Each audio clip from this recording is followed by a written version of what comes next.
Madhya Pradesh PSC prelims 2020 सामान्य अध्ययन प्रश्न पत्र। प्रश्न है, भीमबेटका को किसने खोजा था? डॉक्टर एच.सी. सांखालिया, डॉक्टर श्याम सुंदर निगम, डॉक्टर विष्णुधर वाकाणकर, डॉक्टर राजबली पांडे। इसका सही उत्तर होगा डॉक्टर विष्णुधर वाकाणकर। भीमबेटका की खोज वर्ष 1957 से 1958 में डॉक्टर विष्णुधर वाकाणकर द्वारा की गई थी। ये गुफाएं भोपाल से 46 किलोमीटर की दूर पर स्थित हैं। गुफाएं चारों तरफ से विंध्य पर्वतमालाओं से घिरी हुई हैं, जिनका सर्वाधिक संबंध मध्य पाषाण काल से है। भीमबेटका की गुफाओं से लगभग 475 शैलचित्र प्राप्त हुए हैं, जो प्रागैतिहासिक काल, मध्य पाषाण काल, नवपाषाण काल के साक्ष्य से संबंधित है। यहाँ से ऐतिहासिक काल के कुषाण एवं गुप्त काल के ब्राह्मी अक्षरों में अभिलेख भी मिले हैं। ध्यातव्य है कि वर्ष 2003 में यूनेस्को द्वारा इसे विश्व धरोहर स्थल घोषित किया गया। मौर्य एवं मौर्योत्तर काल। प्रश्न है, बिंदुसार के शासनकाल में अशोक ने अवंती महाजनपद जीतकर मौर्य साम्राज्य में मिला लिया था। इसका उल्लेख किस ग्रंथ में मिलता है? बुद्धघोष की सामंत पाशादिका, कौटिल्य का अर्थशास्त्र, पाणिनि की अष्टाध्यायी, पतंजलि का महाभाष्य। इसका सही उत्तर होगा बुद्धघोष की सामंत पाशादिका। बिंदुसार के शासनकाल में अशोक ने अवंती, आधुनिक उज्जैन महाजनपद जीतकर मौर्य साम्राज्य में मिला लिया था। इसका उल्लेख बुद्धघोष की सामंत पाशादिका में किया गया है। प्रश्न है, चचनामा के अनुसार 6वीं और 7वीं शताब्दी में सिंधु देश की राजधानी क्या थी? देवल, आरोड़, लोथरवा, बाड़मेर।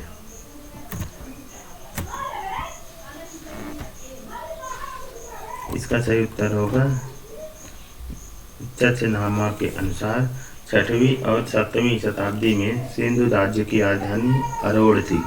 चचनामा सिंध के इतिहास में से संबंधित पुस्तक है। चचनामा सिंध के इतिहास से संबंधित पुस्तक है। इसके लेखक अली अहमद है। इसमें चच राजवंश के इतिहास तथा अरबों द्वारा सिंध विजय का वर्णन किया गया है। मध्यकालीन इतिहास। मुगल साम्राज्य में मुगल कालीन ग्रंथ है। मासिर ए अल आलमगीरी किसकी रचना है? साकी मुस्तैद खां, हातिम खां, काजिम सिराजी, हफीज खां। इसका सही उत्तर होगा साकी मुस्तैद खां। मासिर ए आलमगीरी की रचना फारसी भाषा में साकी मुस्तैद खां द्वारा की गई थी। 1710 ईस्वी में इस ग्रंथ की रचना पूरी हुई। इस ग्रंथ में औरंगजेब के शासन का इतिहास है। प्रश्न है, मध्यकालीन भारतीय इतिहास में पनही तथा उपानाह का उल्लेख किस संदर्भ में मिलता है? वस्त्र, आभूषण, आवास, जूता। इसका सही उत्तर होगा जूता। मध्यकालीन भारतीय इतिहास में पनही तथा उपानाह का उल्लेख जूता के संदर्भ में मिलता है। आधुनिक इतिहास। सामाजिक सांस्कृतिक जन जागृति, निम्न जाति मजदूर संघ, किसान आंदोलन एवं अन्य आंदोलन। प्रश्न है, आदि ब्रह्म समाज की स्थापना किसने की? देवेंद्रनाथ टैगोर, केशव चंद्र सेन, राजा राम मोहन राय, रविंद्रनाथ टैगोर। इसका सही उत्तर होगा आदि ब्रह्म समाज के संस्थापक देवेंद्रनाथ टैगोर थे। 1828 ईस्वी में राजा राम मोहन राय ने ब्रह्म समाज की स्थापना की थी। राजा राम मोहन राय के मृत्यु के पश्चात ब्रह्म समाज की बागडोर देवेंद्रनाथ टैगोर ने संभाली, किंतु कुछ मतभेद होने के कारण ब्रह्म समाज से अलग होकर एक नई सभा का गठन किया, जिसे आदि ब्रह्म समाज के नाम से जाना जाने लगा। प्रश्न है, 1857 में लंदन से प्रकाशित होने वाले समाचार पत्र टाइम्स के संवाददाता कौन थे, जिन्होंने लिखा था, उत्तरी भारत में गोरे आदमी की गाड़ी को कोई भी मित्रता पूर्व दृष्टि से नहीं देखता था? W.H. रसल, रॉबर्ट पील, ग्लेडस्टोन,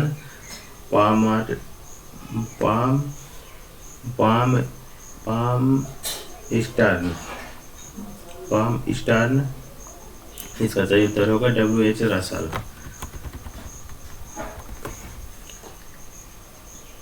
W.H. रसल एक आयरिश पत्रकार तथा टाइम्स के संपाददाता थे, इन्होंने ही लिखा था, उत्तरी भारत में गोरे आदमी की गाड़ी को कोई भी मित्रतापूर्ण दृष्टि से नहीं देखता था।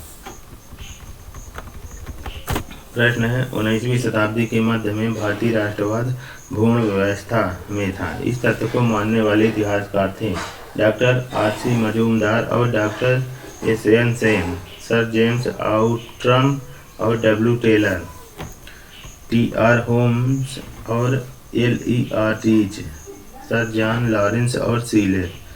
इसका सही उत्तर होगा डॉक्टर R.C. मजूमदार और डॉक्टर S.N. सेन।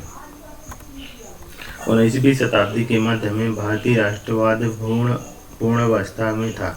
इस तथ्य को मानने वाले इतिहासकार डॉक्टर रामचंद्र मजूमदार और डॉक्टर S.N. सेन थे। R.C. मजूमदार भारत के प्रसिद्ध इतिहासकार थे। यह 1921 में ढाका विश्वविद्यालय में प्रोफेसर नियुक्त हुए थे।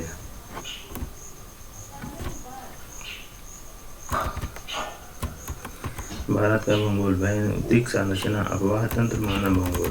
प्रश्न, बेतवा नदी निकलती है अरावली पहाड़ियों से, सतपुड़ा पहाड़ियों से, विंध्याचल पहाड़ियों से, पश्चिमी घाट से। इसका सही उत्तर होगा विंध्याचल पहाड़ियों से। बेतवा नदी विंध्य की पहाड़ियों से निकलती है। इसका प्राचीन नाम बेतप्रवती था। यह मध्य प्रदेश एवं उत्तर प्रदेश में बहने वाली प्रमुख नदी है। यह यमुना नदी की सहायक नदी है। यह नदी मध्य प्रदेश के भोपाल जिले में 470 किलोमीटर की ऊंचाई से निकलती है। यह नदी मध्य प्रदेश के भोपाल जिले में 470 मीटर की ऊंचाई से निकलती है। इसकी संपूर्ण लंबाई 590 किलोमीटर है।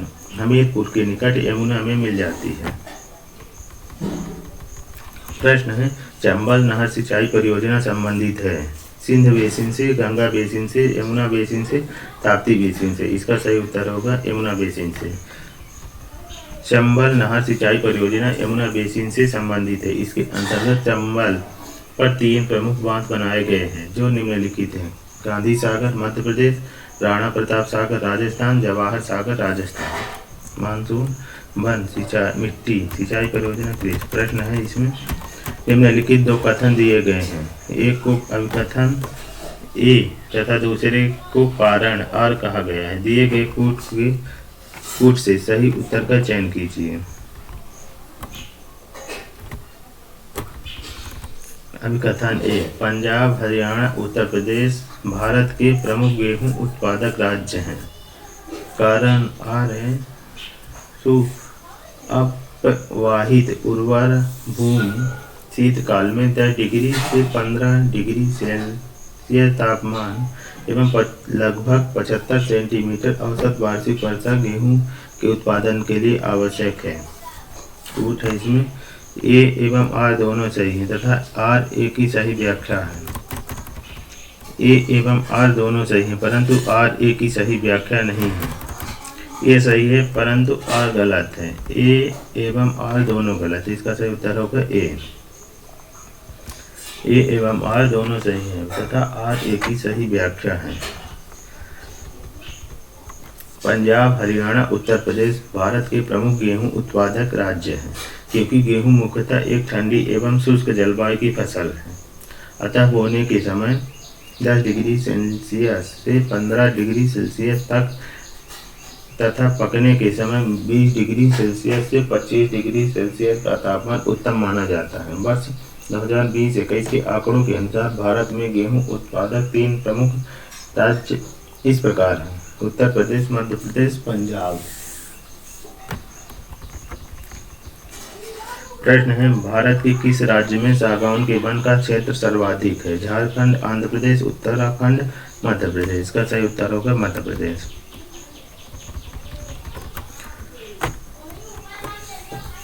भारत में सागौन के वृक्ष सर्वाधिक मध्य प्रदेश में पाए जाते हैं। सागौन वन मध्य प्रदेश के कुल वन क्षेत्र के 19.4% भाग पर विस्तृत है। मध्य प्रदेश में सागौन के सघन वृक्ष जबलपुर, होशंगाबाद, बैतूल तथा छिंदवाड़ा सहित आदि जिलों में पाए जाते हैं। प्रश्न है, निम्न में से कौन सी एक फसल व्यापारिक नहीं है? गन्ना, कपास, केला, बाजरा। इसका सही उत्तर होगा बाजरा। व्यापारिक फसलों के अंतर्गत गन्ना, कपास, केला, रबर, चाय, कहवा आदि को शामिल किया जाता है, जबकि बाजरा खाद्यान्न फसलों के अंतर्गत आता है, अतः विकल्प डी सही है।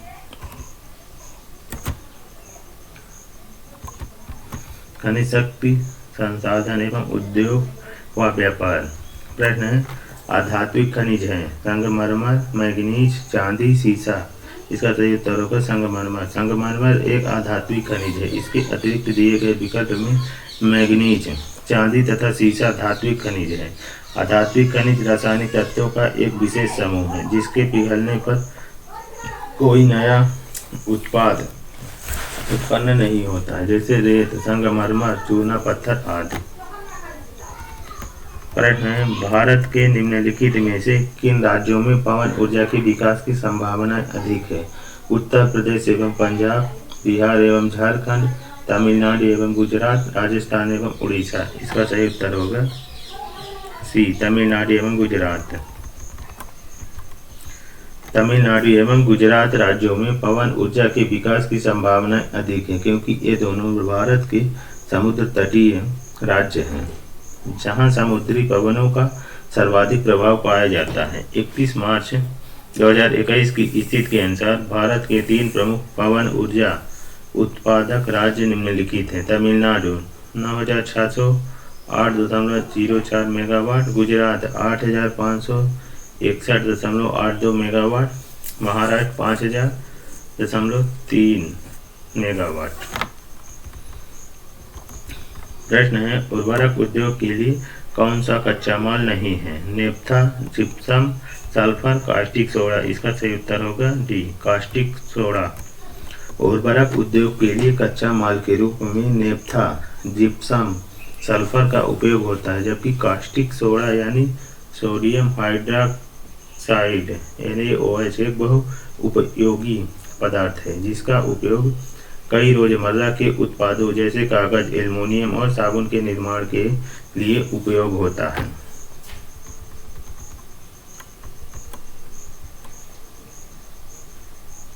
प्रश्न है, भारतीय खनिज पदार्थों का भंडार किसे कहा जाता है? छोटा नागपुर का पठार, बुंदेलखंड का पठार, मालवा का पठार, बघेलखंड का पठार।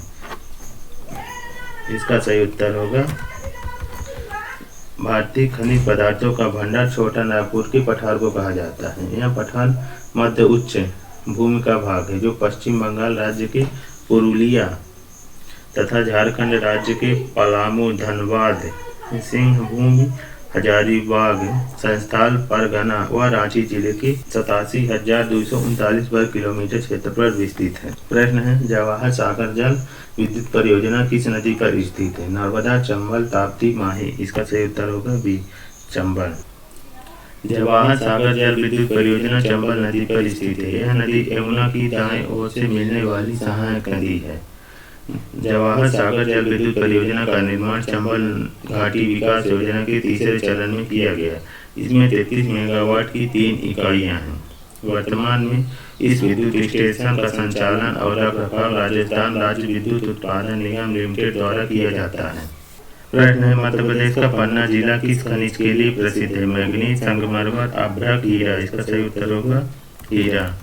वर्तमान मध्य प्रदेश का पन्ना जिला हीरा खनिज उत्पादन के लिए प्रसिद्ध है। वर्तमान में हीरे के उत्खनन से संबंधित 2 सार्वजनिक क्षेत्र की खाने कार्यरत है जो कि पन्ना जिला में ही स्थित है। इंडियन मिनरल ईयर बुक 2020 के अनुसार भारत में हीरा खनिज भंडारण की दृष्टि से प्रथम 3 राज्य मध्य प्रदेश 90.18%, आंध्र प्रदेश 5.70% तथा छत्तीसगढ़ 4.09% है, जबकि हीरा उत्पादन में मध्य प्रदेश का पूरे देश में लगभग एकाधिकार है, अतः विकल्प डी सही है। विश्व का भौगोलिक स्थलमंडल। प्रश्न है, निम्नलिखित में से कौन सा सुमेलित नहीं है? पर्वत शिखर, महाद्वीप।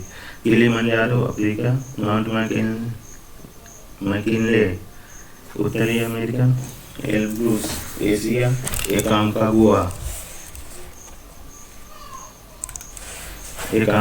दक्षिण अमेरिका। इसका सही उत्तर होगा निम्नलिखित पर्वत शिखर और उनसे संबंधित महाद्वीप का सही सम्मिलित युग में इस प्रकार है। पर्वत शिखर महाद्वीप किलिमंजारो अफ्रीका, माउंट मैकिनले उत्तरी अमेरिका, एल्ब्रूस यूरोप, एकांकागुआ दक्षिण अमेरिका। आर्थिक भूगोल में प्रश्न है सूची 1 को सूची 2 से सुमेलित कीजिए तथा दिए गए कूटों से सही उत्तर का चयन कीजिए। सूची 1 सूची 2। आर्थिक क्रिया किस प्रदेश और देश? वाणिज्यिक दूध उत्पादन अर्जेंटीना, वाणिज्यिक अन्न उत्पादन फ्रांस, वाणिज्यिक बागवानी कृषि डेनमार्क, वाणिज्यिक फल उत्पादन मलेशिया। इसका सही उत्तर होगा वाणिज्यिक दूध उत्पादन में डेनमार्क, वाणिज्यिक अन्न उत्पादन अर्जेंटीना, वाणिज्यिक बागवानी कृषि मलेशिया, वाणिज्यिक फल उत्पादन फ्रांस।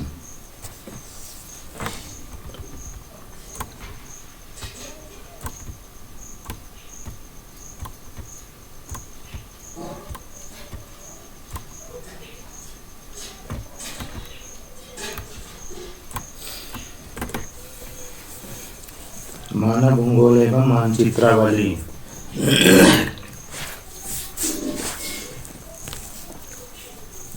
मानव भूगोल एवं मानचित्रावली। सूची 2 को प्रश्न है सूची 1 को सूची 2 से सुमेलित कीजिए तथा दिए गए कोड का प्रयोग करते हुए सही उत्तर का चयन कीजिए। सूची 1 में घास के मैदान, सूची 2 में देश या महाद्वीप। स्टेपीज संयुक्त राज्य अमेरिका, पेरीज दक्षिण अफ्रीका, बेल्ट्स रूस, डाउन्स ऑस्ट्रेलिया। इसका सही उत्तर होगा स्टेपीज रूस है, पेरीज उत्तर अमेरिका, बेल्ट्स दक्षिण अफ्रीका, डाउन्स ऑस्ट्रेलिया। जनसंख्या आयोग नगरीकरण से प्रश्न है वर्ष 2011 की जनगणना के अनुसार किस राज्य में जनसंख्या की 10 की वृद्धि दर न्यूनतम रही है? अरुणाचल प्रदेश, नागालैंड, मध्य प्रदेश, पंजाब। इसका सही उत्तर होगा नागालैंड। वर्ष 2011 की जनगणना के अंतिम आंकड़ों के अनुसार न्यूनतम 10 की वृद्धि दर नागालैंड में थी। यहाँ की वृद्धि दर 0.58% रही और मेघालय में जनसंख्या वृद्धि दर सबसे अधिक रही। भारत की जनसंख्या वृद्धि दर 17.72% रही।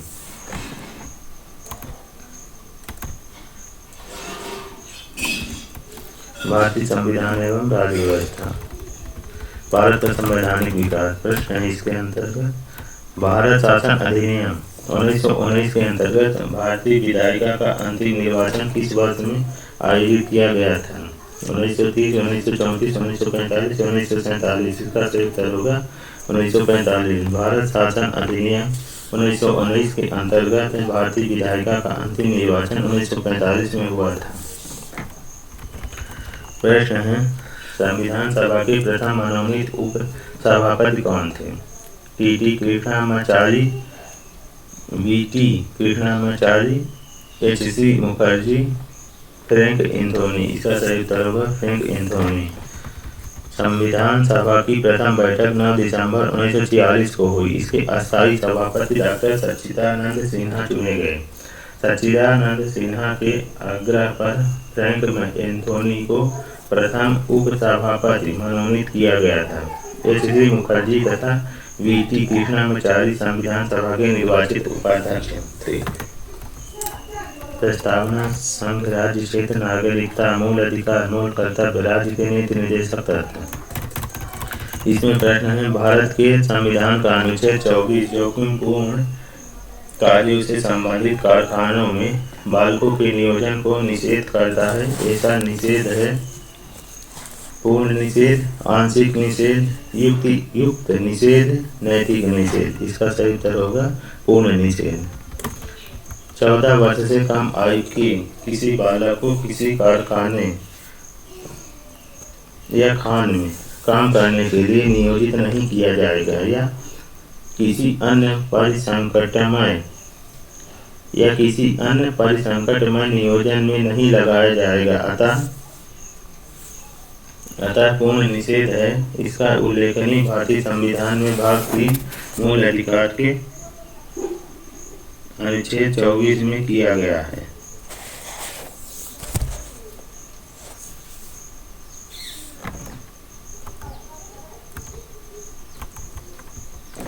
प्रश्न है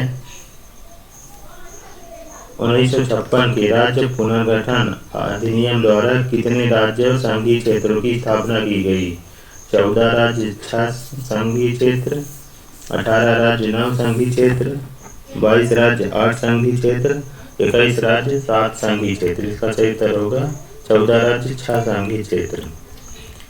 राज्य पुनर्गठन अधिनियम 1956 के द्वारा 14 राज्य और 6 संघ शासित प्रदेश का गठन किया गया था। वर्तमान में भारत में 28 राज्य और 8 केंद्र शासित प्रदेश हैं।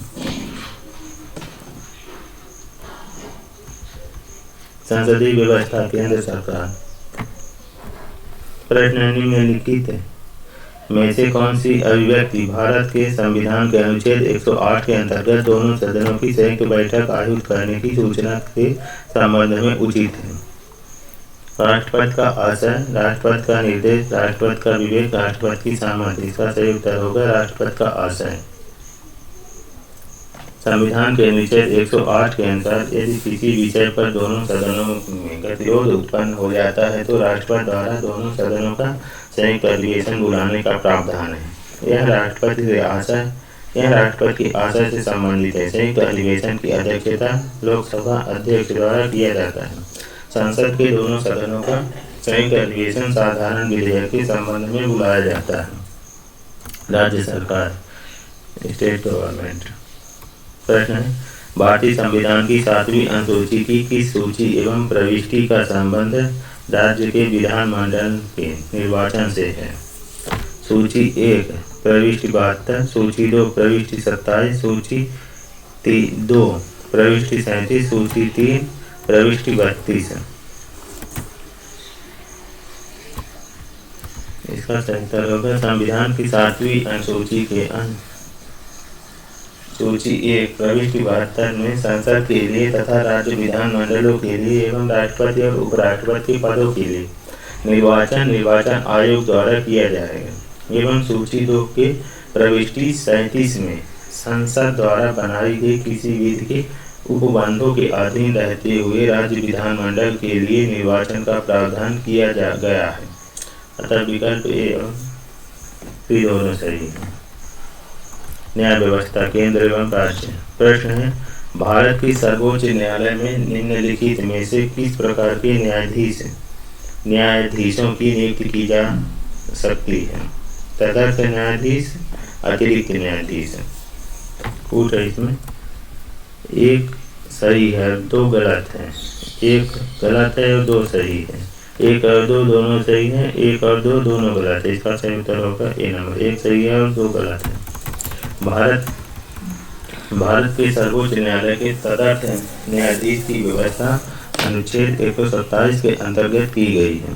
अनुच्छेद 127 के अनुसार यदि किसी समय उच्चतम न्यायालय के सत्र का आयोजित करने या चालू रखने के लिए उस न्यायालय के न्यायाधीशों की गणपूर्ति प्राप्त न हो तो भारत का मुख्य न्यायाधीश किसी उच्च न्यायालय के किसी न्यायाधीश को अस्थायी काल के लिए उच्चतम न्यायालय के तदर्थ न्यायाधीश नियुक्त कर सकता है, जबकि अतिरिक्त न्यायाधीश की व्यवस्था भारतीय संविधान में नहीं की गई है। अतः कथन 1 सही तथा कथन 2 गलत है। अंग राज्य संबंध प्रशासन जम्मू कश्मीर राज्य नियंत्रक एवं महालेखा परीक्षक। प्रश्न है इसमें निम्नलिखित कथनों पर विचार कीजिए। नियंत्रक महालेखा परीक्षक का कर्तव्य होगा कि वह उन सभी प्राप्तियों की लेखा परीक्षा करे जो भारत की संचित निधि में संदेह है। महालेखा परीक्षक को संघ या नियंत्रक महालेखा परीक्षक को संघ या किसी राज्य के किसी कार्यालय या विभाग में रखे गए भंडारों या स्टॉक के लेखाओं की लेखा परीक्षा करने और उनकी बाबत में रिपोर्ट देने का प्राधिकार होगा। सही विकल्प का चुनाव कीजिए। 1 तथा 2 दोनों सत्य हैं, 1 तथा दोनों सत्य हैं, 1 असत्य है लेकिन 2 सत्य है, 1 सत्य है लेकिन 2 असत्य है। इसका सही उत्तर होगा 1 तथा 2 दोनों सत्य हैं। भारतीय संविधान के अनुच्छेद 148 के तहत नियंत्रक महालेखा परीक्षक का प्रावधान किया गया है। ये कर्तव्य एवं शक्तियों को अनुच्छेद 149 में वर्णित किया गया है। नियंत्रक एवं महालेखा परीक्षक भारत की संचित निधि, प्रत्येक राज्य की संचित निधि और प्रत्येक संघ राज्य क्षेत्र की संचित निधि से संबंधित सभी संदेय लेखाओं की परीक्षा करता है। इसके अलावा यह राष्ट्रपति या राज्यपाल के निवेदन पर संघ या राज्य के किसी कार्यालय या विभाग में रखे गए भंडारों स्टॉक के लेखाओं की परीक्षा करने एवं उनकी बाबत में रिपोर्ट देने का प्राधिकारी होता है। अतः विकल्प भी सही है। वर्ग के विशेष उपबंध अनुसूचित जनजाति क्षेत्र। प्रश्न निम्नलिखित कथनों पर विचार कीजिए। भारत के निर्वाचन आयोग के मुख्य निर्वाचन आयुक्त को उच्चतम न्यायालय के न्यायाधीश के वेतन के बराबर वेतन का संदाय किया गया है। भारत के निर्वाचन आयोग के मुख्य निर्वाचन आयुक्त का कार्यकाल पद ग्रहण करने की तारीख से 6 वर्ष की अवधि या 65 वर्ष की आयु जो भी पहले आता है तक होगा।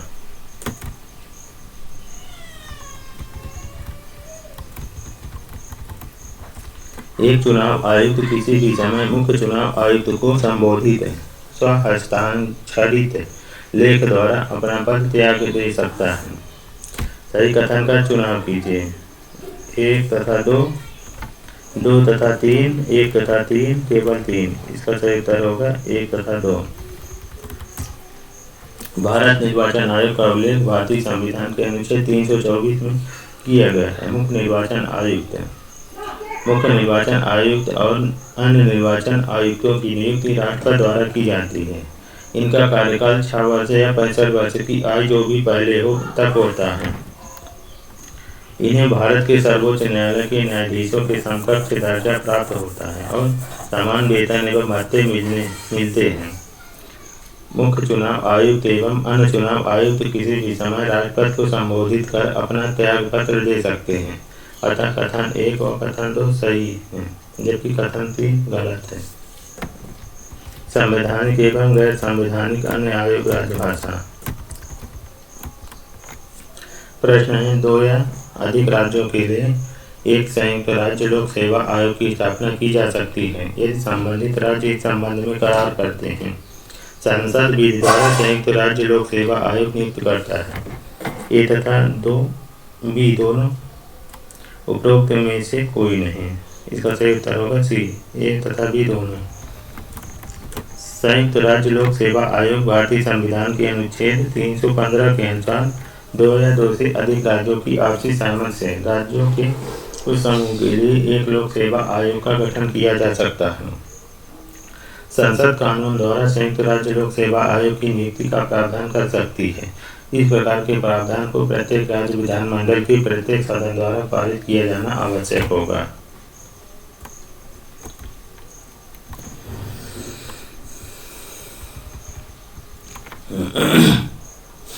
प्रश्न है राज्य मानवाधिकार आयोग के अध्यक्ष और सदस्यों की नियुक्ति के नामों की सिफारिश करने वाली समिति में कौन शामिल नहीं है। मुख्यमंत्री, विधानसभा अध्यक्ष, गृह मंत्रालय के प्रभारी, राज्यपाल। इसका सही उत्तर होगा डी नंबर, राज्यपाल। राज्य मानवाधिकार आयोग के अध्यक्ष और सदस्यों की नियुक्ति राज्यपाल द्वारा एक समिति की अनुशंसा पर की जाती है। इस समिति के प्रमुख रूप से संबंधित राज्य का मुख्यमंत्री, विधान परिषद अध्यक्ष, राज्य का गृह मंत्री एवं राज्य विधानसभा में प्रतिपक्ष का नेता शामिल होते हैं। जिस राज्य में विधान परिषद हो तो इस स्थिति में विधान परिषद के अध्यक्ष तथा प्रतिपक्ष के नेता भी इस समिति के सदस्य होते हैं। अतः स्पष्ट है कि राज्यपाल राज्य मानवाधिकार आयोग के अध्यक्ष एवं सदस्यों की नियुक्ति के नामों की सिफारिश करने वाली समिति में शामिल नहीं होते हैं। प्रश्न है नीति आयोग के प्रथम उपाध्यक्ष कौन थे। राजीव कुमार, अमिताभ कांत, अरविंद पनगड़िया, राव इंद्रजीत सिंह। इसका सही उत्तर होगा अरविंद पनगड़िया। नीति आयोग के प्रथम अध्यक्ष अरविंद पनगढ़िया थे। वर्ष 1950 में नीति स्थापित थी। योजना आयोग को प्रतिस्थापित करते हुए 1 जनवरी 2015 को केंद्रीय मंत्रिमंडल के एक संकल्प के द्वारा नीति आयोग का गठन किया गया। यह भारत सरकार के थिंक टैंक के रूप में कार्य करता है। नीति आयोग के 80% के अध्यक्ष प्रधानमंत्री होते हैं। वर्तमान में इसके अध्यक्ष श्री नरेंद्र मोदी तथा उपाध्यक्ष डॉक्टर राजीव कुमार तथा विकल्प सही है। पंचायती राज व्यवस्था व संविधान संशोधन अनुसूचियाँ। प्रश्न है, भारत के संविधान के अनुच्छेद 368 के संबंध में कौन सा कथन सही है? एक है 24वें संविधान संशोधन अधिनियम 1971 के द्वारा अनुच्छेद 368 संशोधित किया गया था।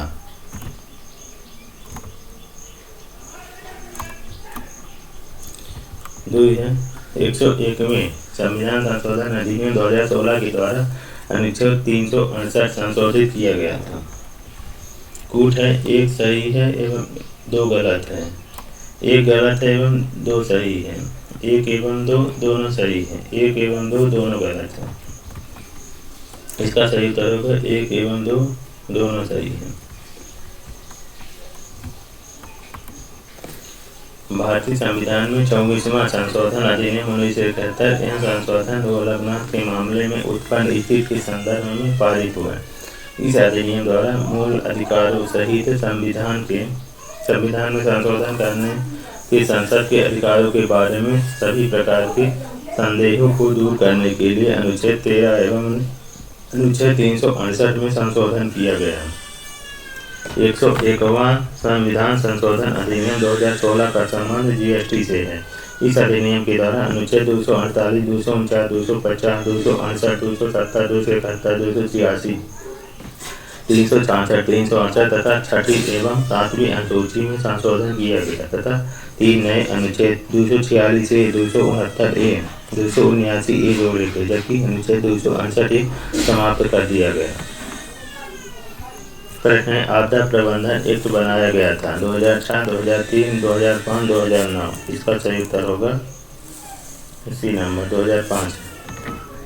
आपदा प्रबंधन अधिनियम 2005 में बनाया गया था। इस अधिनियम को वर्ष 2005 में भारत सरकार द्वारा आपदाओं के कुशल प्रबंधन और इससे जुड़े अन्य मामलों के लिए पारित किया गया था। हालांकि यह जनवरी 2006 में लागू हुआ। इस अधिनियम की धारा 2D में आपदा को परिभाषित किया गया है। प्रश्न है, भारतीय रियासतों के शासकों के विशेष अधिकारों और प्रिवी पर्सों की समाप्ति कब की गई? 1950, 1949, 1962, 1971। इसका सही उत्तर होगा डी 1971। प्रिवी पर्सों की समाप्ति इंदिरा गांधी की सरकार द्वारा 1971 में किया गया था।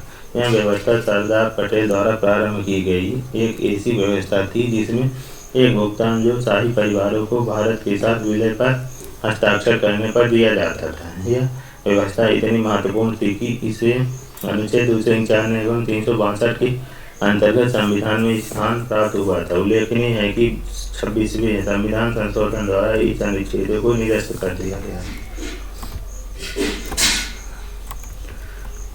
प्रश्न है, राष्ट्रीय हरित न्यायाधिकरण के किसी भी निर्णय से व्यतीत कोई व्यक्ति सर्वोच्च न्यायालय में अपील कितने दिन के भीतर दायर कर सकता है? 30 दिन, 45 दिन, 60 दिन, 90 दिन। इसका सही उत्तर होगा 90 दिन। राष्ट्रीय हरित न्यायाधिकरण का गठन संसद द्वारा 2010 में किया गया था। यह एक संविधिक निकाय के रूप में कार्य करता है जो पर्यावरण से संबंधित 7 कानूनों के तहत नागरिक मामलों की सुनवाई कर सकता है। राष्ट्रीय हरित न्यायाधिकरण के लिए यह अनिवार्य है कि उसके अधीन जो भी मुकदमा आए उसका निपटारा 6 महीने के भीतर हो जाना चाहिए। इसके द्वारा दिए गए निर्णय के विरुद्ध सर्वोच्च न्यायालय में 90 दिनों के भीतर अपील की जा सकती है। इसकी प्रमुख बेंच नई दिल्ली में है, जबकि 4 क्षेत्रीय बेंच पुणे, भोपाल, चेन्नई तथा कोलकाता में स्थित है। अतः विकल्प डी सही है। प्रश्न है, निम्नलिखित राज्यों एवं उनके संबंधित मुख्यमंत्रियों का मिलान करें जो भारत के प्रधानमंत्री बने। पी.वी. नरसिम्हा राव, अविभाजित उत्तर प्रदेश, मोरारजी देसाई अविभाजित आंध्र प्रदेश, HD देवगौड़ा गुजरात, चरण सिंह कर्नाटक, नरेंद्र मोदी मुंबई। इसका सही उत्तर होगा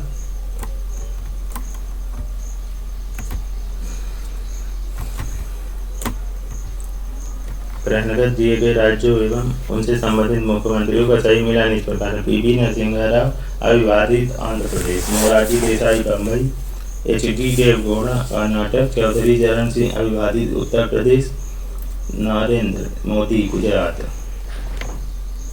अर्थव्यवस्था से प्रश्न है। आर्थिक नियोजन एवं राष्ट्रीय आय बजट। प्रश्न है, राज्य खाद्य आयोग की स्थापना किस कानून के अंतर्गत होती है? राष्ट्रीय खाद्य सुरक्षा अधिनियम 2013, राष्ट्रीय खाद्य सुरक्षा अधिनियम 2019, राष्ट्रीय खाद्य सुरक्षा अधिनियम 2020, उपरोक्त में से कोई नहीं। इसका सही उत्तर होगा राष्ट्रीय खाद्य सुरक्षा अधिनियम 2013।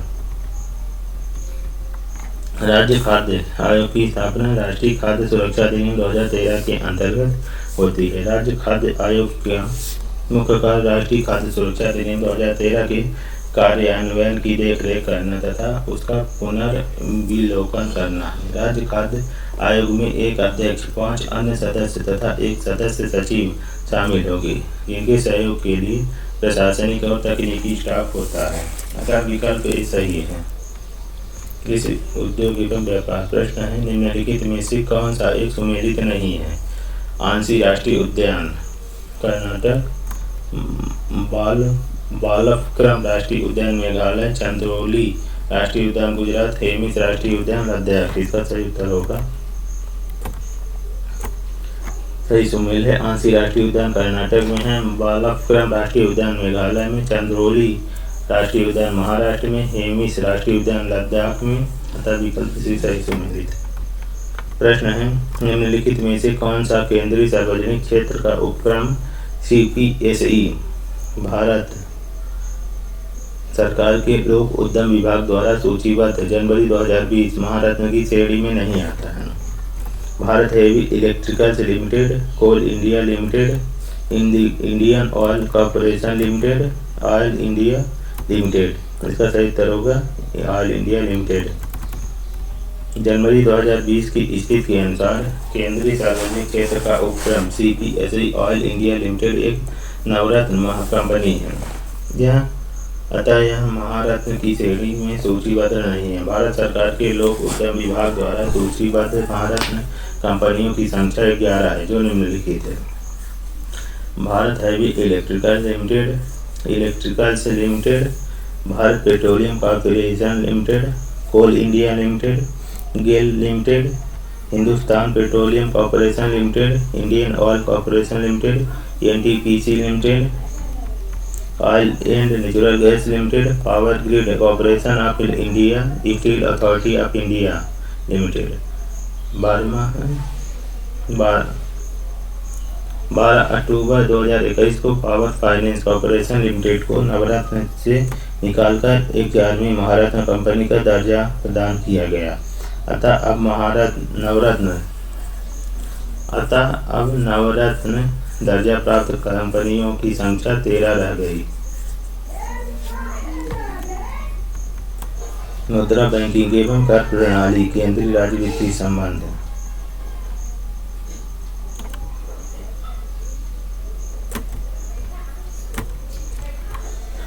प्रश्न है, गैर बैंकिंग वित्तीय कंपनियों NBFC के लिए लोकपाल योजना 2011 को किस दिनांक को भारतीय रिजर्व बैंक द्वारा प्रभावी रूप से पेश किया गया था? 26 जनवरी 2018, 23 जनवरी 2018, 26 फरवरी 2018, 23 फरवरी 2018। इसका सही उत्तर होगा डी 23 फरवरी 2018। गैर बैंकिंग वित्तीय कंपनियों से संबंधित शिकायतों के निवारण हेतु भारतीय रिजर्व बैंक द्वारा लोकपाल योजना 2018 को प्रभावी रूप से 23 फरवरी 2018 को पेश किया गया। गैर बैंकिंग वित्तीय कंपनियां वे कंपनियां होती हैं जो कंपनी अधिनियम 1956 के अंतर्गत सूचीबद्ध हो। इसका मुख्य कार्य उधार देना, विभिन्न प्रकार के शेयरों, स्टॉक, बॉन्ड, बीमा कारोबार, चिट संबंधी कारोबार में निवेश करना है। प्रश्न है, वित्तीय क्षेत्र के मूल्यांकन समिति की सह अध्यक्षता किसके द्वारा की जाती है? रिजर्व बैंक ऑफ इंडिया के गवर्नर और भारत के वित्त मंत्री, रिजर्व बैंक ऑफ इंडिया के डिप्टी गवर्नर और भारत सरकार के वित्त सचिव, रिजर्व बैंक ऑफ इंडिया के गवर्नर एवं डिप्टी गवर्नर, भारत का प्रधानमंत्री और रिजर्व बैंक ऑफ इंडिया के गवर्नर। इसका सही उत्तर होगा रिजर्व बैंक ऑफ इंडिया के डिप्टी गवर्नर और भारत सरकार के वित्त सचिव। वित्तीय क्षेत्र के मूल्यांकन समिति की सह अध्यक्षता भारतीय रिजर्व बैंक के डिप्टी गवर्नर और भारत सरकार के वित्त सचिव द्वारा की जाती है। भारतीय रिजर्व बैंक के परामर्श के भारत सरकार द्वारा गठित वित्तीय क्षेत्र मूल्यांकन समिति स्वमूल्यांकन तथा अंतर्राष्ट्रीय मानकों के साथ भारतीय वित्तीय क्षेत्र की अनुकूलता सुनिश्चित करने और इसकी समग्र स्थिति का आकलन का कार्य करती है। अतः विकल्प भी सही है। विज्ञान साइंस भौतिक विज्ञान से प्रश्न है माइक्रोवेव में विद्युत चुम्बकीय तरंगें होती है जिसकी सीमा की आवृत्ति है 300 किलोहर्ट्ज से 3 मेगाहर्ट्ज, 3 मेगाहर्ट्ज से 300 मेगाहर्ट्ज, 1 गीगाहर्ट्ज से 300 गीगाहर्ट्ज, 300 गीगाहर्ट्ज से 400 टेराहर्ट्ज। इसका सही उत्तर होगा सी। माइक्रोवेव में विद्युत चुम्बकीय तरंगें होती हैं जिनकी तरंगदैर्घ्य आवृत्ति 1 गीगाहर्ट्ज से 300 गीगाहर्ट्ज तक होती है। माइक्रोवेव का उपयोग सामान्यतः radar, transmission tower, microwave oven आदि में किया जाता है। मानव चिकित्सा विज्ञान जन से प्रश्न है इनमें से कौन सी बीमारी कोरोना वायरस से संबंधित है? मर्स, सार्स, कोविड-19, उपयुक्त सभी। इसका सही उत्तर होगा उपयुक्त सभी। मर्स, सार्स एवं और कोविड-19 सभी कोरोना वायरस से संबंधित है। यह विषाणुओं का एक ग्रुप है जो RNA के बने होते हैं। यह रेस्पिरेटरी सिस्टम को प्रभावित करते हैं। प्रश्न है भोजन में मोनोसोडियम ग्लूटामेट MSG का उपयोग किया जाता है रंग बढ़ाने में, स्वाद बढ़ाने में, सुरक्षित रखने में, पाइसीकरण में। इसका सही उत्तर होगा CD सुरक्षित रखने में, पाइसीकरण में। भोजन में मोनोसोडियम ग्लूटामेट C5H8NO4Na का उपयोग स्वाद बढ़ाने के लिए किया जाता है। यह जीभ की स्वाद कलिकाओं को प्रभावित करता है जिससे भोजन हमें स्वादिष्ट प्रतीत होता है, जबकि वास्तव में भोजन के स्वाद में कोई परिवर्तन नहीं होता है, लेकिन इसके ज़्यादा सेवन से नर्वस सिस्टम पर बुरा असर पड़ता है। मोनोसोडियम ग्लूटामेट को कम मात्रा में लेना सुरक्षित माना जाता है, लेकिन जिन लोगों को इससे एलर्जी हो उनके लिए कम मात्रा में भी इसका सेवन खतरनाक हो सकता है। इसका उपयोग भोजन को सुरक्षित रखने में नहीं होता है। हालांकि मध्य प्रदेश लोक सेवा आयोग ने इसी प्रश्न का सही उत्तर B एवं C को सही माना है। प्रश्न है मनुष्य में कितने जोड़ी कपाल तंत्रिका पाई जाती है? 8, 12, 25, 31। इसका सही उत्तर होगा 12। मस्तिष्क के निकलने वाली नसों को कपाल तंत्रिका कहा जाता है। मनुष्य और अन्य स्तनधारियों में 12 कपाल तंत्रिकाएं होती हैं। सबसे लंबी कपाल तंत्रिका वेगस तंत्रिका है। सबसे बड़ी कपाल तंत्रिका ट्राइजेमिनल तंत्रिका है। सबसे छोटी कपाल तंत्रिका अब्डुकेंस कपाल तंत्रिका है।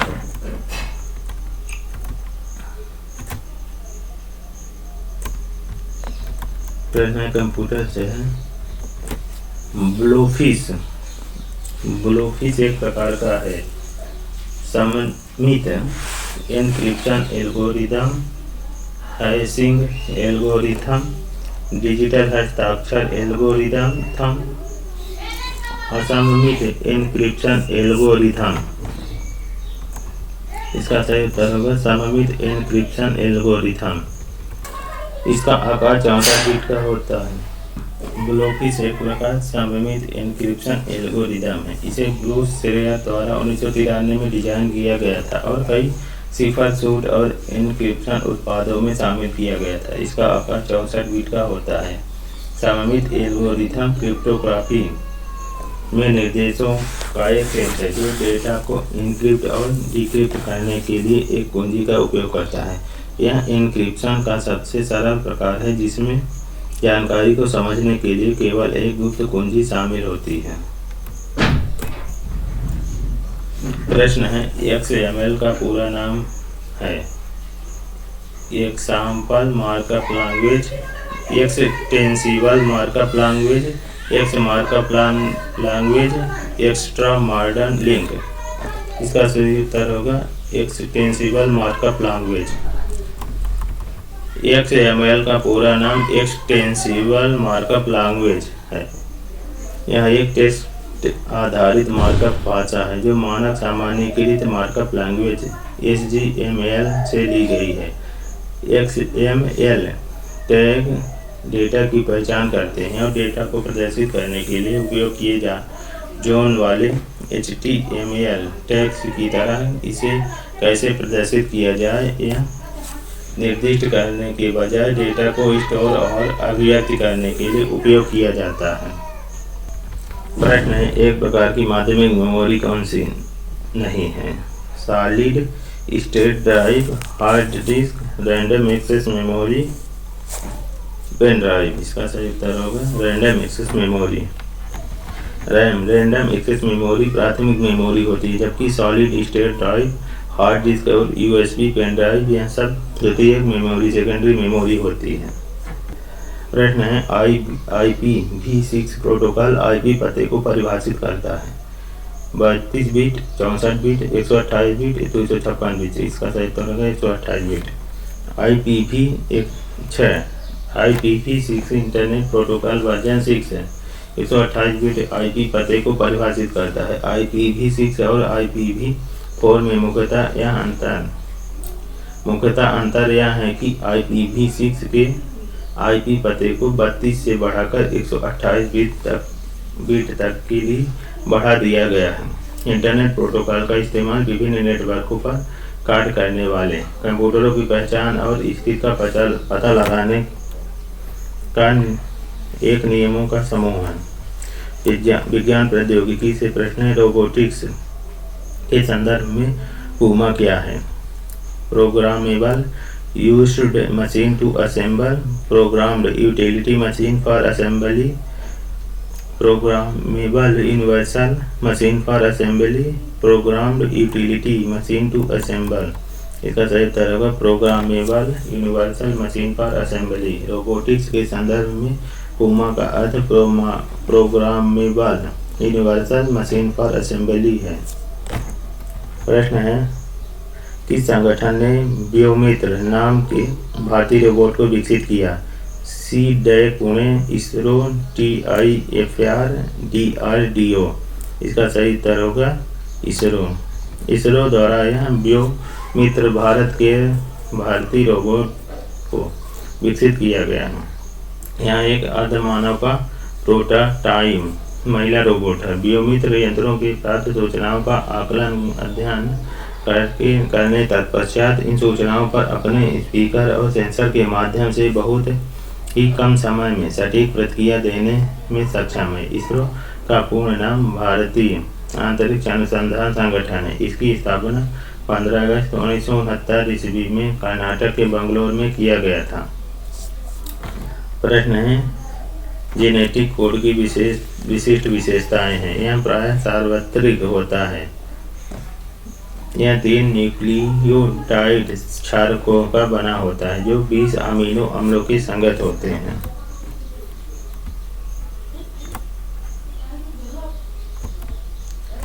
यह अतिव्यापी, गैर अस्पष्ट एवं कोमा रहित होता है। इसमें एक प्रारंभन एवं एक समापन कोडान होता है। इनमें से कौन सा कथन सही है?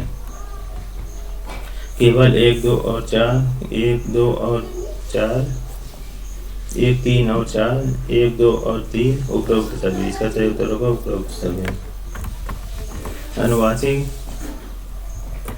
अनुवांशिक कोड जेनेटिक कोड DNA और बाद में ट्रांसक्रिप्शन द्वारा बने mRNA पर नाइट्रोजन 4 का विशिष्ट अनुक्रम है जिनका प्रोटीन के संश्लेषण के लिए एमिनो अम्ल के रूप में किया जाता है। जिनका प्रोटीन के संश्लेषण के लिए एमिनो अम्ल के रूप में किया जाता है। अतः यह अतिव्यापी यह अतिव्यापी, गैर अस्पष्ट एवं कोमा रहित होता है। यह प्रायः सार्वत्रिक होता है। इसमें एक प्रारंभ एवं एक समापन कोडान होता है। पर्यावरण एवं परिस्थितिकी प्रश्न: किसी भी परिस्थितिक तंत्र में ऊर्जा का पिरामिड होता है। हमेशा सीधा, शायद सीधा और उल्टा, हमेशा उल्टा, उपरोक्त में से कोई नहीं। इसका सही उत्तर होगा हमेशा सीधा। किसी भी परिस्थितिकी तंत्र में ऊर्जा का पिरामिड हमेशा सीधा होता है। यह पिरामिड प्रत्येक पोषण स्तर पर ऊर्जा की कुल मात्रा को दर्शाता है। शीर्ष 0.01%, तृतीयक उपभोक्ता 0.1%, द्वितीयक उपभोक्ता 0.1%, द्वितीयक उपभोक्ता में 1%, प्राथमिक उपभोक्ता 10%, प्राथमिक उपभोक्ता 100%। ऊर्जा पिरामिड। प्रश्न है: मिजोरम में स्थित पावंगपुई मिजोरम में स्थित प्रश्न है: मिजोरम में स्थित पावंगपुई राष्ट्रीय उद्यान को किस अन्य नाम से जाना जाता है? काला पर्वत उद्यान, नीला पर्वत उद्यान, पीला पर्वत उद्यान, मिजो हिल्स उद्यान। इसका सही उत्तर होगा बी नंबर, नीला पर्वत उद्यान। पावंगपुई राष्ट्रीय उद्यान, जिसे नीला पर्वत भी कहते हैं, पूर्वोत्तर भारत की लुसाई पर्वतमाला का और मिजोरम राज्य का सबसे ऊंचा पर्वत है। यह 2157 मीटर ऊंचा है। मध्य प्रदेश सामान्य ज्ञान से प्रश्न है: मध्य प्रदेश का फसल क्षेत्र की में विकास दर वर्ष 2016 एवं 17 के लिए है 28.12, 0.4, बी है 4.85, सी है 39.85, डी है 34.14। इसका सही उत्तर होगा डी 34.14। मध्य प्रदेश का फसल क्षेत्र में विकास दर वर्ष 2016-17 में 34.14% था। प्रश्न है: निम्नलिखित में से कौन सा खनिज सिर्फ मध्य प्रदेश में पाया जाता है? लोहा, अभ्रक, हीरा, तांबा। इसका सही उत्तर होगा सी हीरा। वर्तमान समय में भारत में हीरे का उत्पादन केवल मध्य प्रदेश के पन्ना जिले में होता है। अतः यह कहा जा सकता है कि हीरे के उत्पादन में मध्य प्रदेश राज्य का एकाधिकार है, जबकि हीरे का भंडार मध्य प्रदेश, आंध्र प्रदेश तथा छत्तीसगढ़ राज्य में भी पाया जाता है। प्रश्न है: मध्य प्रदेश जनजाति संग्रहालय किस शहर में अवस्थित है? छिंदवाड़ा, इंदौर, भोपाल, रतलाम। इसका सही उत्तर होगा भोपाल। मध्य प्रदेश में जनजाति संग्रहालय श्यामला हिल्स भोपाल में स्थित है। यह संग्रहालय मध्य प्रदेश शासन के संस्कृति विभाग द्वारा संचालित होता है। इस संग्रहालय में जनजाति समूहों की कला, संस्कृति एवं परंपरा और जीवन उपयोगी शिल्प, चित्रों, रहन सहन तथा रीति रिवाज का चित्रों, मूर्तियों एवं प्रदर्शनों के माध्यम से दर्शन कराया जाता है।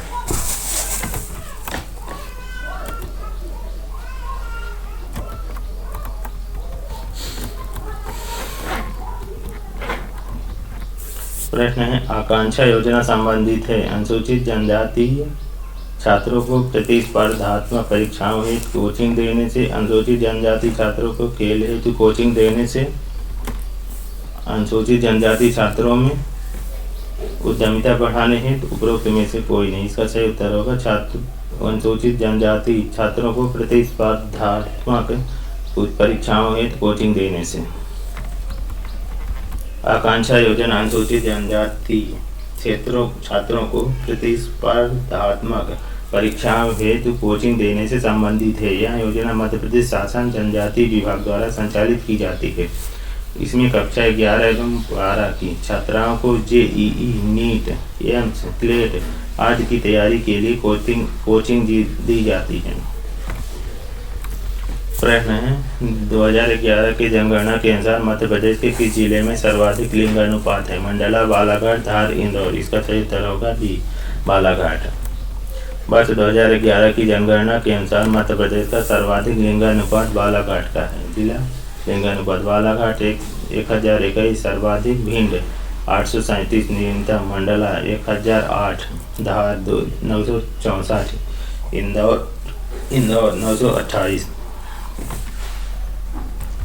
प्रश्न है मध्य प्रदेश के किस भाग में वार्षिक तापांतर अधिक रहता है? पूर्वी, पश्चिमी, उत्तरी, दक्षिणी? इसका सही उत्तर होगा उत्तरी। मध्य प्रदेश में सर्वाधिक वार्षिक तापांतर उत्तर भारत में रहता है। यहाँ दिन में अधिक तापमान एवं रात में तापमान कम हो जाता है, जिससे दिन एवं रात के तापमान में अत्यधिक अंतर पाया जाता है। सर्वाधिक दैनिक तापांतर मार्च माह में होता है, जबकि न्यूनतम तापमान दिसंबर माह में शिवपुर में होता है।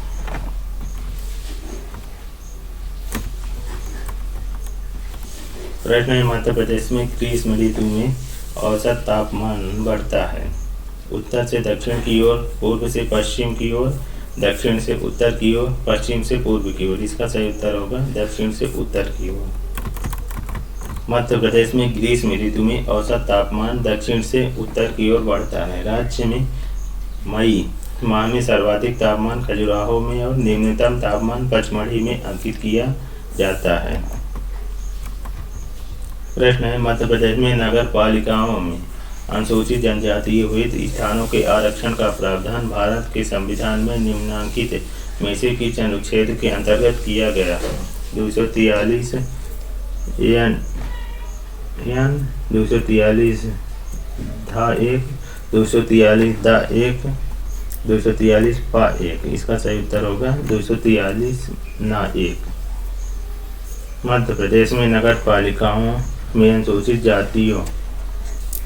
जनजातियों हेतु मध्य प्रदेश में नगर पालिकाओं में अनुसूचित जनजातियों हेतु स्थानों के आरक्षण का प्रावधान भारतीय संविधान के अनुच्छेद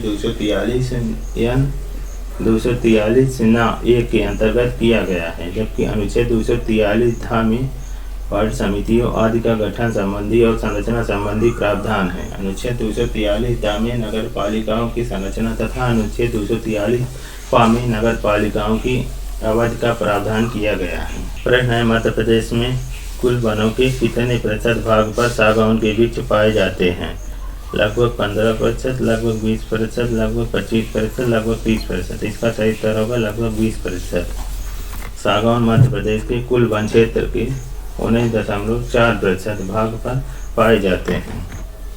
मध्य प्रदेश में सागौन के सघन वृक्ष जबलपुर, होशंगाबाद, बैतूल, सागर तथा छिंदवाड़ा सहित आदि जिलों में पाए जाते हैं। भारतीय वन रिव्यू स्थित रिपोर्ट 2021 के अनुसार मध्य प्रदेश में वनावरण का कुल क्षेत्रफल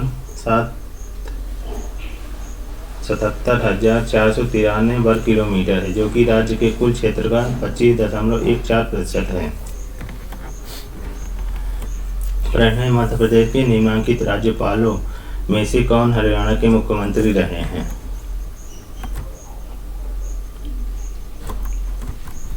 राम प्रकाश गुप्ता, राम नरेश यादव, डॉक्टर बलराम जाखड़, डॉक्टर भगवत दयाल शर्मा? इसका सही उत्तर होगा डी, डॉक्टर भगवत दयाल शर्मा।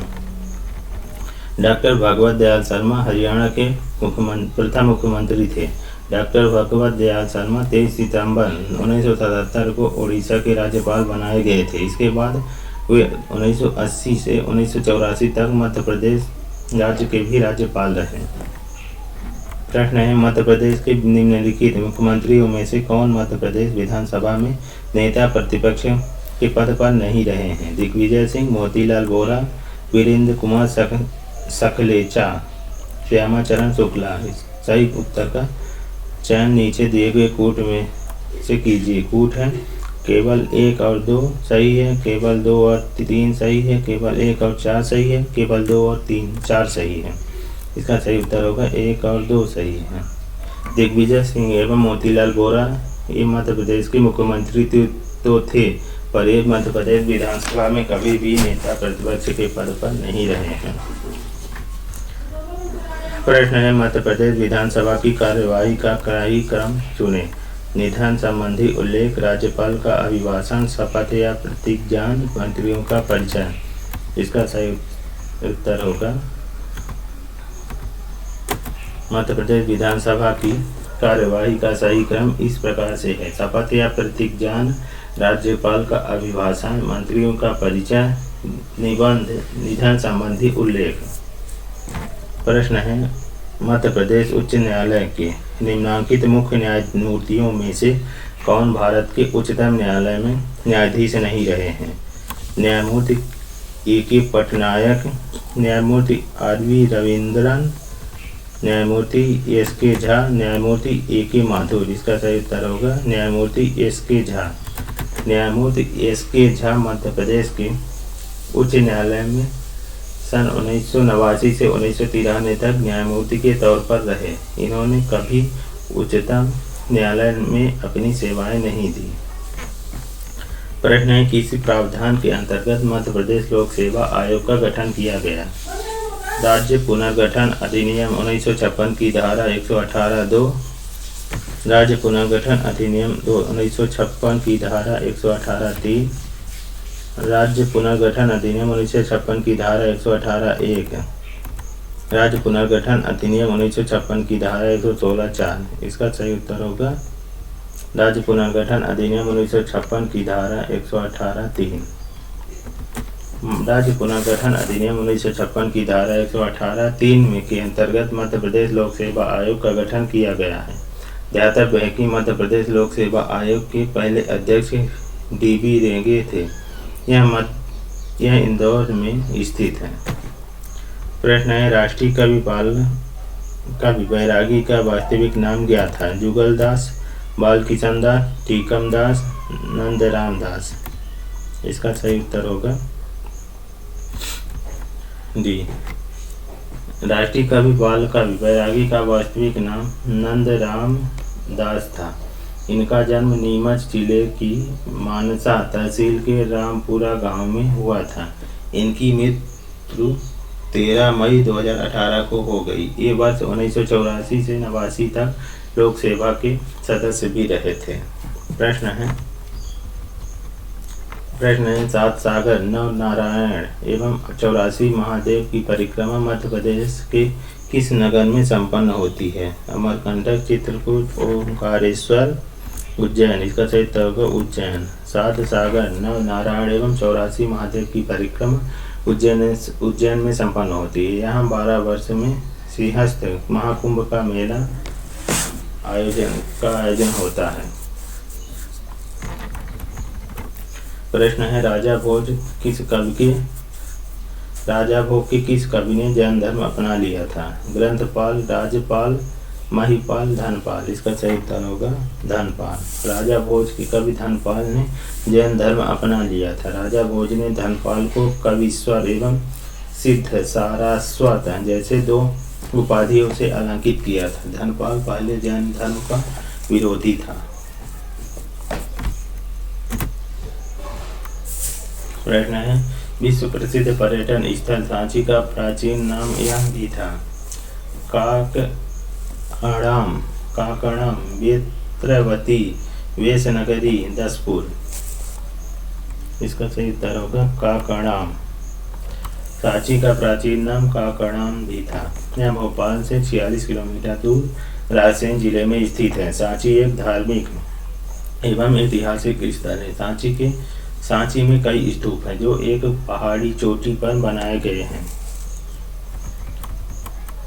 प्रश्न है, टांटिया भील का वास्तविक नाम क्या था? टांटिया, गणपत, बिजनिया, टांटा। इसका सही उत्तर होगा ए एवं डी। टांटिया, टांटा। टांटिया भील का वास्तविक नाम टांटिया भील या टांड्रा भील था, जिसे अंग्रेजों ने टांटिया कर दिया था। टांटिया भील का नाम बड़े सम्मान से लिया जाता है और आज भी बहुत से आदिवासी घरों में टांटिया भील को आदिवासियों के देवता की तरह माना जाता है। ये भील की आज़ादी के जननायक थे। इन्होंने गरीबी अमीरी के भेदभाव को हटाने का महत्वपूर्ण प्रयास किया।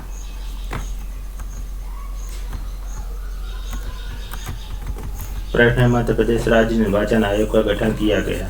1 फरवरी 1994, 1 मार्च 1994, 1 अप्रैल 1994, 1 मई 1994। इसका सही उत्तर होगा ए 1 फरवरी 1994।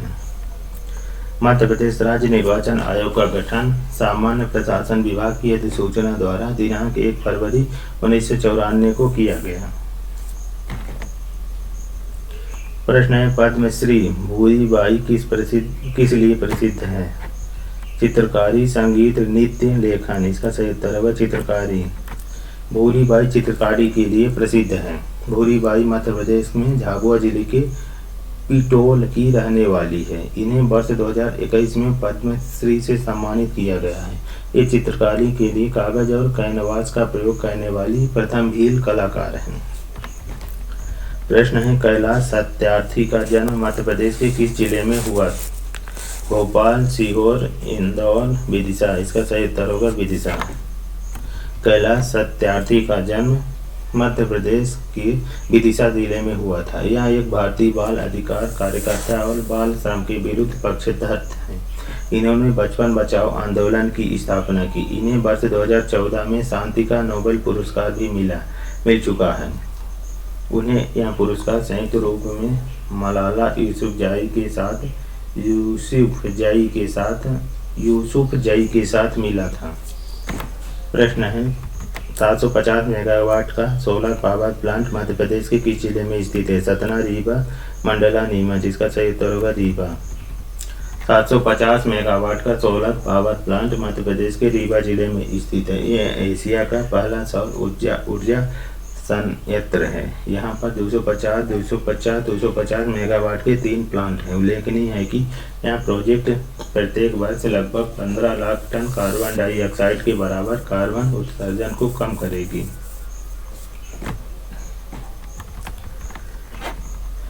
प्रश्न है, मध्य प्रदेश में सर्वाधिक पाई जाने वाली जनजाति कौन सी है? गोंड, कोरकू, भील, कोल। इसका सही उत्तर होगा।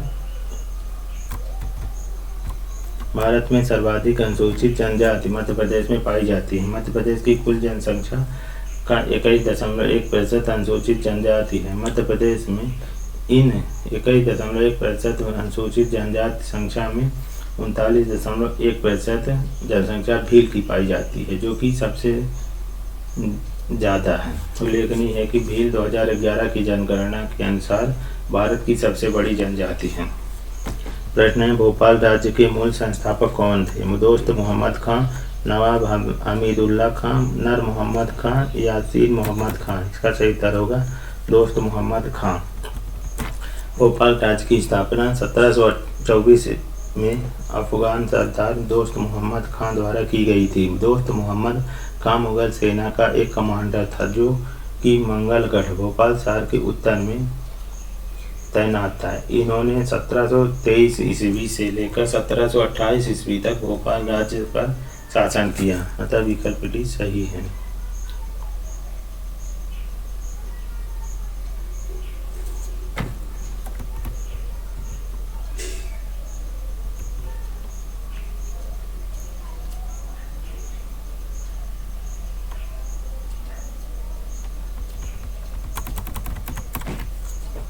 प्रश्न है, राजा वीर सिंह देव की राजधानी कहाँ थी? बांधवगढ़, गहोरा, नरों की गढ़ी, गढ़मंडला। इसका सही उत्तर होगा गहोरा। बुंदेला वंश के राजा वीर सिंह देव ओरछा के प्रसिद्ध शासक थे। इनकी राजधानी गहोरा थी। ओरछा शहर की स्थापना राजा रुद्र प्रताप सिंह ने 16वीं शताब्दी में की थी। अतः विकल्प भी सही है। प्रश्न है, मांडू विजय दक्षिण विजय की कुंजी था। यह किसने कहा था? मलिक काफूर, शीतल देव, एनुल मुल्क मुल्तानी, अमीर खुसरो। इसका सही उत्तर होगा अमीर खुसरो।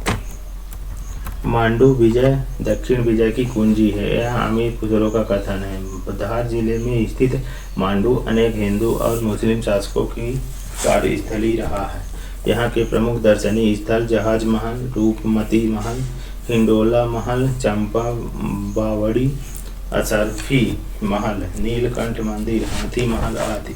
ध्यातव्य है कि मांडू के किले का निर्माण होशंग शाह ने कराया था। प्रश्न है, खेल एवं युवा कल्याण विभाग द्वारा स्थापित मध्य प्रदेश राज्य तीरंदाजी अकादमी कहाँ स्थित है? भोपाल, इंदौर, जबलपुर, झाबुआ। इसका सही उत्तर होगा सी। खेल एवं युवा कल्याण विभाग द्वारा स्थापित मध्य प्रदेश राज्य तीरंदाजी अकादमी जबलपुर में स्थित है। इसे वर्ष 2013 में स्थापित किया गया था।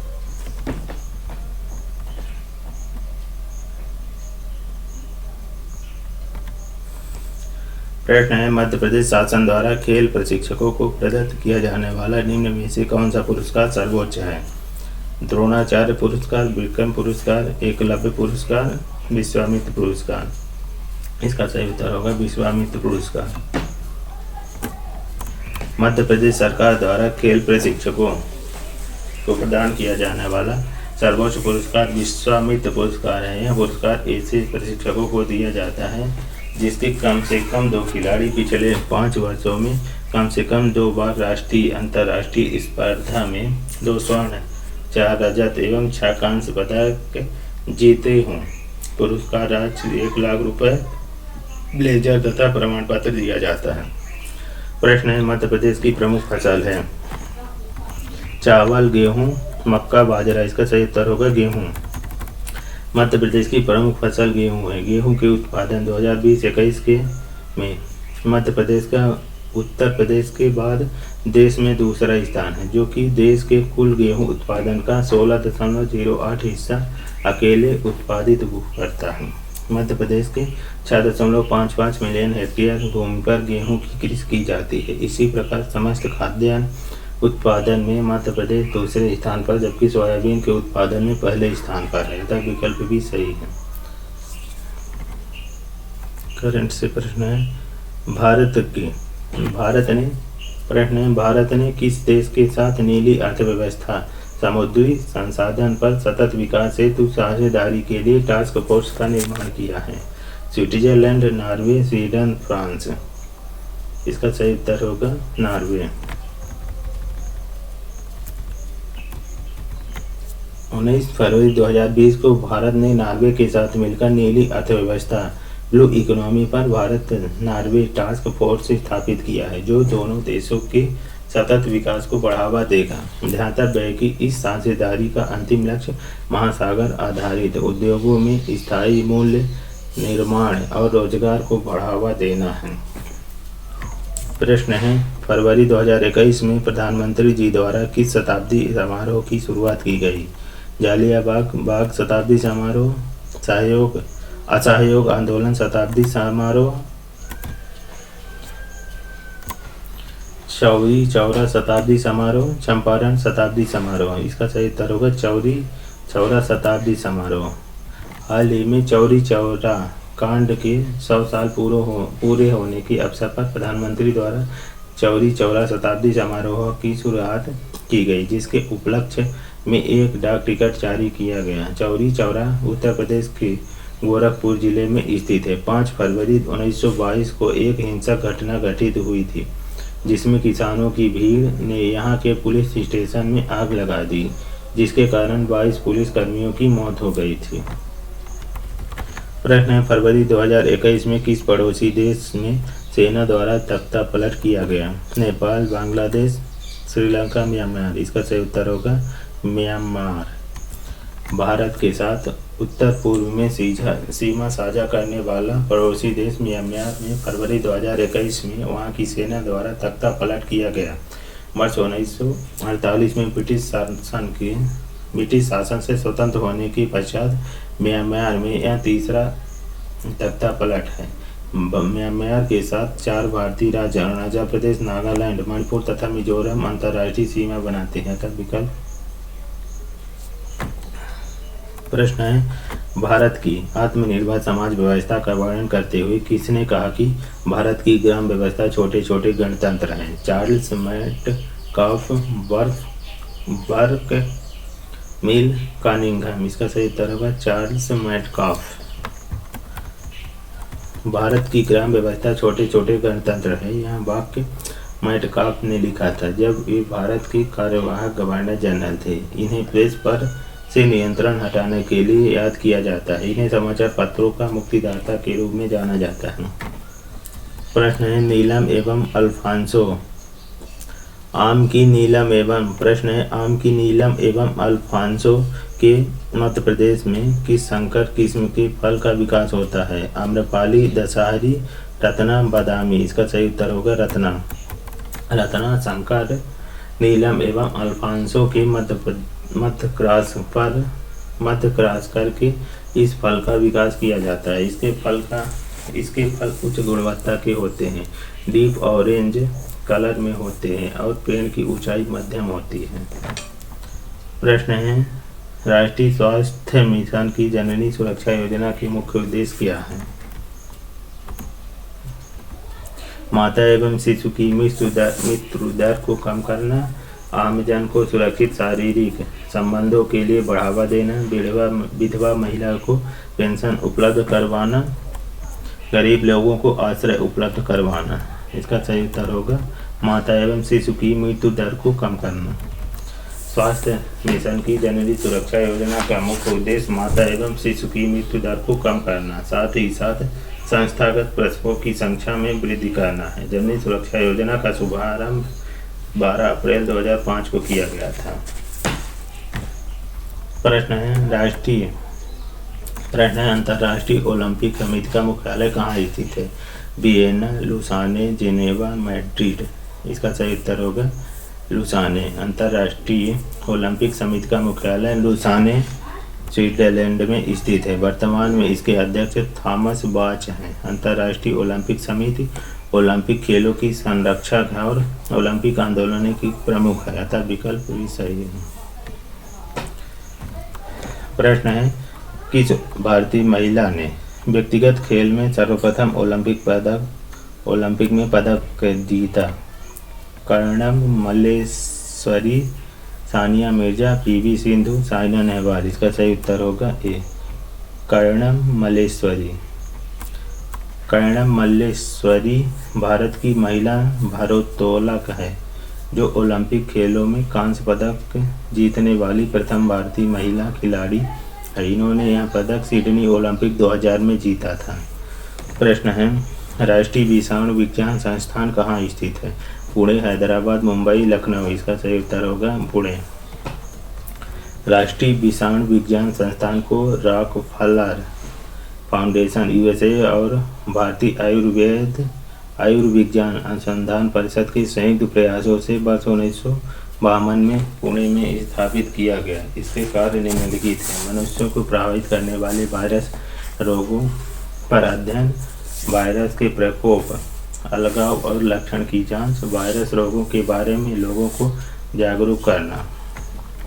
प्रश्न है, गार्टनर के अनुसार 4 चरण परिपक्वता मॉडल को क्रम में व्यवस्थित किया जा सकता है। लेन देन, सहभागिता, परिवर्तन और सूचना। बी है सूचना, परिवर्तन, सहभागिता और लेन देन। सी है लेन देन, सूचना, सहभागिता और परिवर्तन। डी है सूचना, सहभागिता, लेन देन और परिवर्तन। इसका सही उत्तर होगा डी, सूचना, सहभागिता, लेन देन और परिवर्तन। गार्टनर के अनुसार 4 चरण परिपक्वता मॉडल का क्रम इस प्रकार है: सूचना, सहभागिता, लेन देन और परिवर्तन। प्रश्न है, एक सामाजिक नेटवर्क के रूप में प्रतिनिधित्व किया जा सकता है। Graph, tree, star ring. A B, graph एवं ट्री द्वारा एक सामाजिक नेटवर्क के रूप में प्रतिनिधित्व किया जा सकता है। ग्राफ। प्रश्न है, यह वरीयताओं को एकत्रित करके उपयोगकर्ता के हितों के बारे में स्वचालित पूर्वानुमान बनाने की एक विधि है। सोशल नेटवर्किंग, सोशल लक्ष्यीकरण, सहयोगात्मक प्रकाशन, सहयोगात्मक फिल्टरिंग। इसका सही उत्तर होगा सहयोगात्मक फिल्टरिंग। सहयोगात्मक फिल्टरिंग वरीयताओं को एकत्रित करके उपयोगकर्ता के हितों के बारे में स्वचालित पूर्वानुमान बनाने की एक विधि है।